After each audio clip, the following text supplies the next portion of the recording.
So in my last video, I spoke about being inside of IR35 for those of you who are contracting. In this video, I'm going to focus specifically on outside IR35. Of course, they're a bit like yin and yang. And again, IR35 is a piece of UK tax legislation that we must all adhere to. And essentially, it aims to close the loophole within the tax system to ensure that people are paying the right tax. Now, of course, if you're doing works that is very similar to an employee, i.e. you're being supervised, directed and controlled by that end client organization, you cannot substitute or get other contractors to do the work for you. And there is mutuality of obligation, which means they can give you more work to do. Then again, you're most likely inside of IR35. But if none of that fits for you, then you're most likely outside of IR35.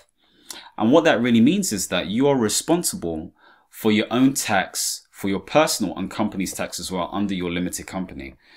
Now, of course, if you're outside of IR35, you may be using your own limited company, or you may be working through someone else's company, whether that's limited or not. And so with that in mind, it's good to understand that how you're paid is different. Okay, so if you're hearing terms like off payroll, that is specific to inside of IR35 individuals.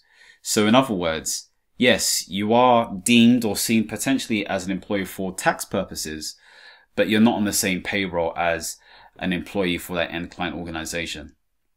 If you are outside of IR35, then you're truly seen as self-employed from tax purposes. And again, you'll pay things like corporation tax, you'll have business expenses, you'll have an accountant, and all these other things that come with having a business. And that's the thing, you're seen as having a business.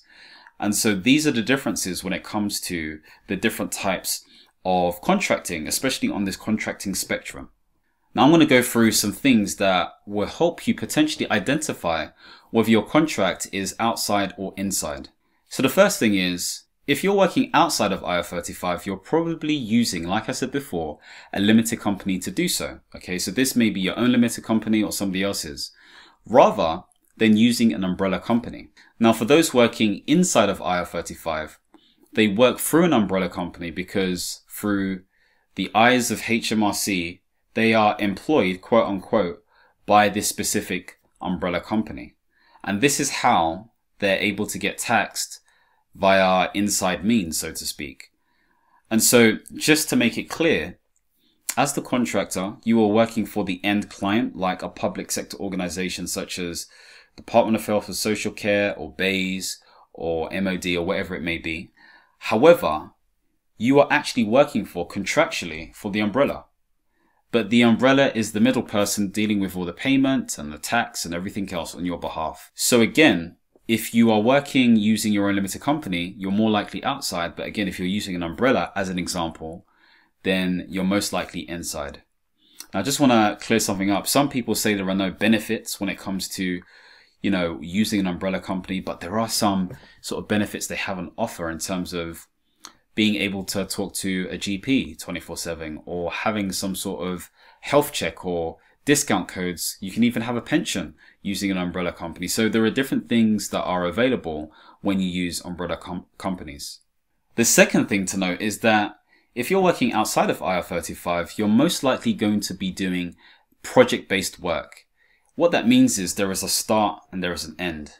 And so this is why within the contracting space, project managers are in high demand. Okay, if you have project skills, regardless of what sort of skill set you have, again, you're seen as valuable within the marketplace, especially if you're niche for that specific area. And so based on that, there is a clear start and end date. There are clear conditions. You don't necessarily have to work certain times or whatever it may be. There may be milestones you have to reach, and those milestones may be linked to payment in the future. Okay, so it's different to inside where, again, there is more of this employee relationship. You may be doing a transformation, you may be doing some sort of setup work, but again, are there other criteria that may put you in the inside space? Again, as I stated before, the next thing I'd say is that you have your own rhythm and time to when you work. So there is a maturity, there is trust, there isn't a certain level of expectation in terms of when you're supposed to do the work, but again, there may be a timescale in terms of when you need to deliver the work. So it's different altogether. And so they place that maturity into your hands as the expert. You truly are the expert in this space. And so think about that. Okay, is this something appealing to me if I was to come into the contracting space, or as a contractor, is this something that I'm doing myself? The next thing I want to say is that, again, if you're truly outside, you could potentially get other people to do the work for you, okay? Other contractors. This is known as substitution. And so, again, this is a great benefit, especially if you have a team of individuals, all with different expertise, who can essentially help provide or deliver a specific type of service. And so this really helps when you're dealing with multiple contracts as a business. And so thinking about that in mind, think to yourself, is this something I can truly do in this current contract or in future contracts based on my skill set or based on the way I've set myself up? Because again, if you truly are a business, so to speak, you're going to try to market yourself. You're going to try and find the right type of contracts to deliver these different projects. You have potentially niche expertise in certain areas. So these are all things to think about. Are you set up as a business, or in the eyes of HMRC, an employee working as a contractor? Now, before I continue, I'd love to know, would you prefer to work inside of IR35 or outside of IR35? Comment below. For those of you who are new to the contracting game and looking to get a comprehensive guide in terms of how you can get started in this space, I've put together a course called The Independent Consultant, a guide to become a contractor within the UK. Again, if you really want to delve deep and have the right sort of walkthrough to understand how you can get into this space, then make sure you click on the link below. Another thing to highlight is, are you using your own equipment? Okay. Again, you are trusted as the expert or the service deliverer in this space delivering on this project, and they will trust you to have your own things. They're not going to be getting you laptops or all these kind of stuff that may happen if you are inside of IR35 or an employee. And so if they're not giving you these things and expecting you to have your own stuff, again, this is an indicator that you are most likely using an outside IR35 contract. The next thing is, you've got no one to report to necessarily. Of course, there are going to be deliverables that you need to reach or milestones that you need to reach. But in terms of line management, okay, remember what I said before, supervision, directedness, and control. If that stuff doesn't necessarily exist and you are independent, truly independent, as an independent consultant, as I highlight in my course, then you're in a different space. You're definitely outside of IR35. Now, of course, you have to remember, all of these things have to all marry up. And sometimes if there's one thing that doesn't marry up, HMRC may be onto you. Again, one other thing to note is that if you are outside of IR35, you're most likely going to be able to do multiple different contracts. So there won't be any issues with you doing different contracts. And that will clearly be stated in the clauses of your contract, or assumed at least. Okay. But you don't want to assume anything. You just want to make sure you're absolutely clear. So as we move into April 2023, when contractors go back to deciding themselves, you want to be able to use the right tools, talk to the right people to ensure that you're truly outside.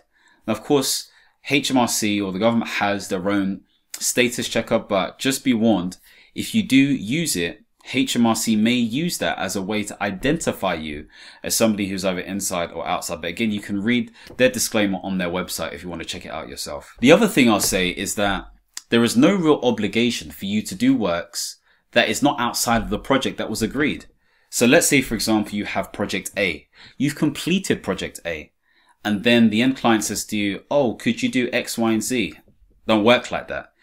You have to make sure that if you're going to continue doing any other works, then they have to sign or write up another contract that you are happy with and you're happy to proceed with. And so it's very different if you're inside, where it would be assumed that you'll continue different works as an employee would if they were part of that organization as well. So those are the things you need to really think about when it comes to whether you're inside or outside. Again, we focused on being outside in this space. Now, if you want to see more videos like this, whether it's contracting, leadership, or personal development, then make sure you click on the link below, subscribe, and hit the notification bell. And as always, my friends, understand, reach, and expand. Peace.